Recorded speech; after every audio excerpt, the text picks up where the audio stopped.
week or so. The temperature is very cold. My feet were hurting terribly bad. Later I found out they were frostbitten. And what happened in the Hurricane Forest is a very dense fir trees. And during normal times, the sunshine would not come through them very good at all.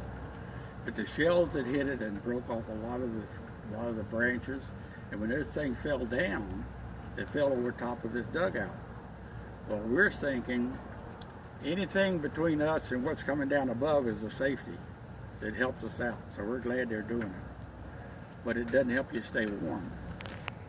So we figure one day that there's another fall down and we could build a little fire, and the enemy wouldn't know it because the smoke would get diffused going through the limbs above us, and he wouldn't see it. So we built this little fire and made one canteen cup of coffee. Best coffee I ever had in my life. And we've made that one canteen cup and we had instant coffee, and we passed it around, and all of us drank out of it.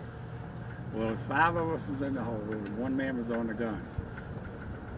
So we passed it around, and about the second sip of coffee I got, it was my turn to go out and relieve the man on the gun. So I got up to do that, and just as I got up, I started to move. A shell hit the gun and destroyed the gun and killed the man that was on it. It blew me back into the hole in the ground.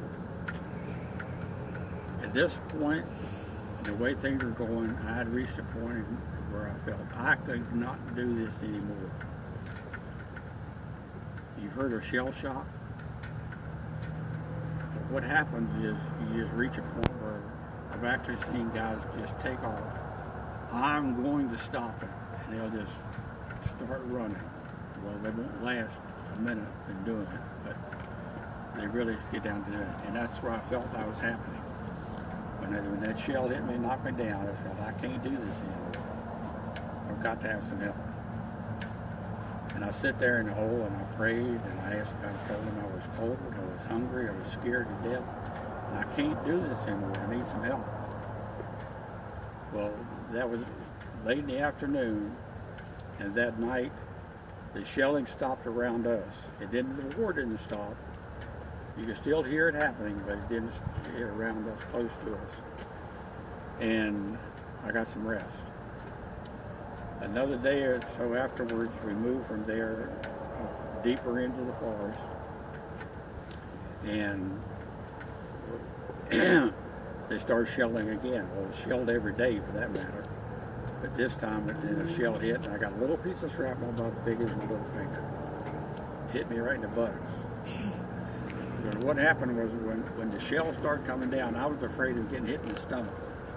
So anytime I could, I'd get down and I'd pull my legs up in front of me, try to protect my stomach. And it worked on that one, I guess, because that's where it hit me. And then I went back to the medic, and I could feel blood run down my leg, but I was walking. And the medic said I need to go to the hospital.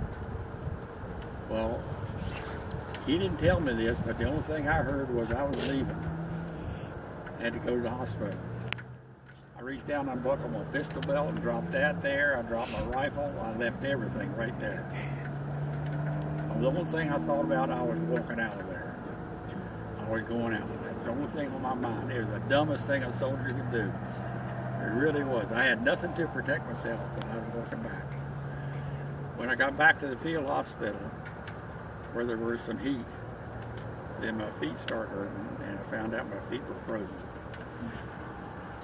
So then for me, the war was over, because that meant they sent me back to Paris from there, and from Paris to England, and went up to Scotland, and came home after that. So for me, the war was over. But what I see in this statue is the camaraderie that we had one with another. I can't tell you the name of anybody I served with, but I remember being with them. I could see some of their faces, but I don't know who they are. It didn't matter. We were in it together. Okay. And one other I wanted to tell you about here. Now, oh, by the way, these